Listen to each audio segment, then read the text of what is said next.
안녕하세요. 서연아, 오랜만이야. 여기 친구 컨셉이죠? 이번에도 친구 컨셉이니까 계속 반말로 부탁할게. 서연이는 고등학교 졸업한 지 얼마나 됐어?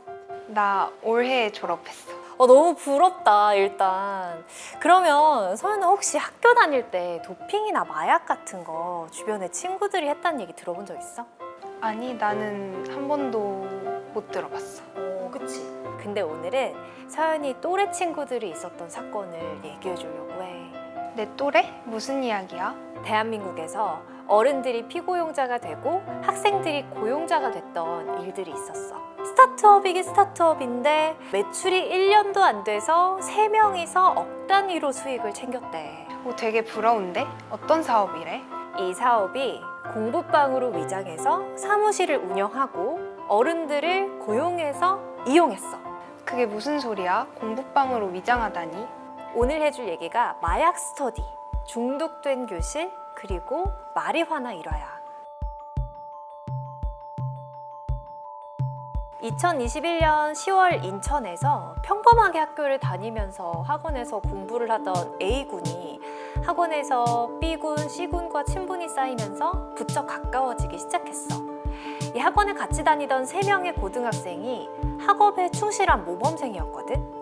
근데 어느 날 공부를 하다가 A, B, C군 중 한 명이 가상화폐에 관심을 가지면서 텔레그램이라는 그 소셜 메신저에서 가상화폐방을 찾다가 우연히 마약방에 들어가게 된 거야. 텔레그램에서 이 마약방이라는 곳이 있는데 거기서 일정 퀴즈를 풀게 되면 소량의 마약을 제공하는 그런 이벤트를 보고 이들 중에 한 명이 마약 판매가 이렇게 쉽구나 이런 생각을 해. 그래서 학원에서 만난 친구들이랑 같이 마약을 판매해보자 결심을 한 거야.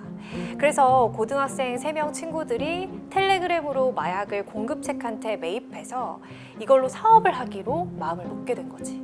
이 학생들은 쉽게 마약을 판매할 수 있다는 걸 인지한 뒤에 공급책한테 필로폰, 케타민, 엑스터시, LSD 이런 마약을 공급받고 본인들이 직접 투여도 하면서 마약을 판매하는 마약 스터디를 하게 된 거야.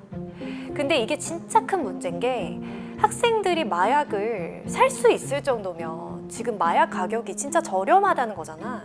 저렴하다는 건 시장 관점에서 보면 시장에 이미 마약이 많이 풀려 있다. 그래서 희소성이 떨어져서 가격이 진짜 저렴해졌다 이런 뜻이야. 아니, 얼마나 싸길래 학생들이 마약을 구매할 수 있는 거야? 지금 법무부에서 이야기하기로는 피자값보다 싼 게 마약이다? 이렇게 이야기를 할 정도로 마약값이 진짜 저렴하게 거래가 되는 걸로 확인되고 있어. 그래서 그렇게 저렴하게 마약을 산 A군 포함 3명의 고등학교 학생들이 성인들이랑 학생들한테 텔레그램을 통해서 마약을 판매하기 시작하는데 이게 점점 사업의 파이가 커지다 보니까 이 친구들이 욕심에 눈이 멀어버린 거야. 그래서 A, B, C군 중에 한 명이 부모님께 이야기를 해. 공부방, 이 스터디를 시작한다 이런 명목으로 오피스텔 하나를 계약하게 된 거야. 그렇게 오피스텔 스터디방을 마약 사업의 본거지로 만들어서 마약 사업을 본격적으로 펼치게 되는 거야. 근데 이 친구들은 어떻게 마약을 판매한 거야? 그냥 판매하면 경찰한테 바로 잡혀가는 거 아니야? 오, 좋은 질문이야.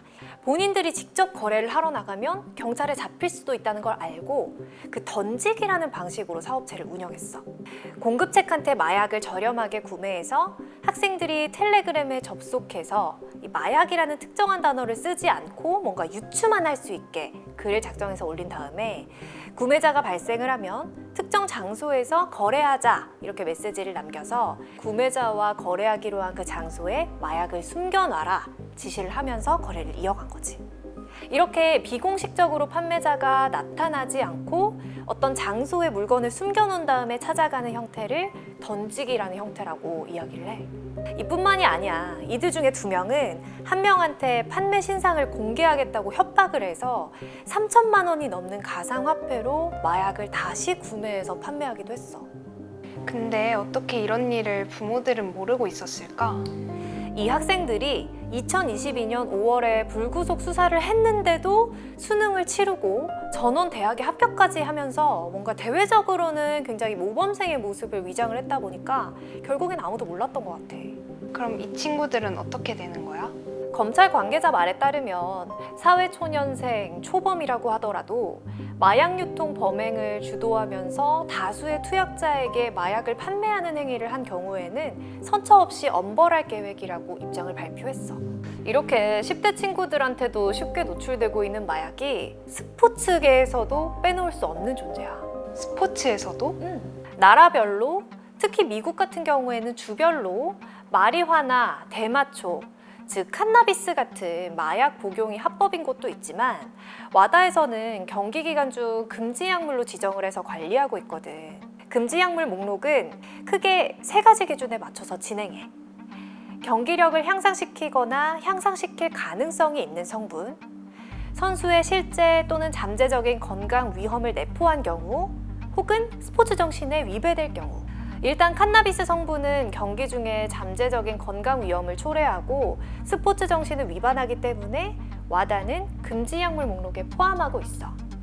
작년 2021년 육상 라이징 스타가 이 마리아나 때문에 선수 자격이 한 1개월 정지되는 사건도 있었어. 이 마리아나 논쟁의 주인공은 미국 육상 대표 선발전 여자 100m 결선에서 10초 86으로 우승하면서 상위 3명이 받는 올림픽 출전권을 손에 넣었던 육상 라이징 스타 사케리 리처드슨이었어. 리처드슨은 올림픽 선발전에서 경기가 끝난 뒤에 어머니의 부고를 지난주에 받았다. 정신적으로 너무 힘들었다. 하지만 올림피언의 꿈도 이뤘다. 복잡한 마음이 있지만 도쿄에서 여러분들과 만나겠다. 이렇게 외치면서 경기장에서 나갔어. 근데 그렇게 말했던 그녀는 정작 올림픽에 가질 못해. 올림픽 선발전이 끝난 뒤에 리처드슨이 도핑 테스트를 받았는데 소변 샘플에서 칸나비스 성분이 나왔던 거야. 칸나비스 성분이 뭐야? 쉽게 말하면 마약이야. 알고 보니까 그 선수가 마약을 복용을 했던 거지. 실제로 미국 NBC 방송과의 화상 인터뷰에서 어머니의 부고를 받고 심적으로 힘들어서 마리화나를 복용했다 이렇게 고백을 했어. 근데 마리화나가 칸나비스의 일종이야. 근데 사실 리처드슨이 살고 있는 미국 오리건주에서는 마리화나 복용이 합법이거든? 합법이면 괜찮은 거 아니야? 법적으로는 괜찮을 수 있지. 근데 스포츠에서는 좀 달라. 아까 말했듯이 와다에서는 칸나비스를 금지 약물로 선정을 했고 그에 따라 미국 도핑 방지기구는 대회 기간 내 혹은 대회 직전 의료용 마리화나를 복용하는 행위를 금지하고 있었거든. 그래서 결국 그녀의 올림픽 선발전 100m 1위 기록이 삭제됐어. 자연스럽게 도쿄올림픽 출전도 불발이 된 거지. 리처드슨의 많은 팬들은 마리화나는 경기력에 어떠한 영향도 미치지 않는다 이렇게 주장을 하면서 리처드슨의 도쿄행을 강력하게 응원했어. 근데 미국 대통령 바이든까지 나서서 규칙은 모든 사람한테 동일하게 적용해야 한다고 리처드슨이 어려운 일을 겪었고 도핑 테스트 적발 후에 대처도 했지만 규칙은 규칙이다 이렇게 단호한 입장을 밝혔지. 이번 이슈에 대해서도 와다에서는 과학적 증거에 기초해 칸나비스는 금지 약물 목록에 포함될 기준을 충족한다. 확실히 못을 박았거든. 마약이 법적으로 허용되는 곳이 있는 것처럼 나라별로 문화도 다르고 상황도 다르기 때문에 다들 생각하는 게 다르겠지만 전 세계 스포츠의 공정성, 선수의 건강 이런 것들을 위해서 함께 지키도록 약속해 놓은 도핑 방지 규정은 모두가 지켜야 되는 거지. 서연이도 운동선수로서 앞으로 정직하고 올바른 스포츠 정신이 돋보일 수 있게 주변에 홍보 좀 많이 해줘. 그럼 스포츠는 정정당당해야지. 잘못한 게 있으면 혼나야 된다 생각해.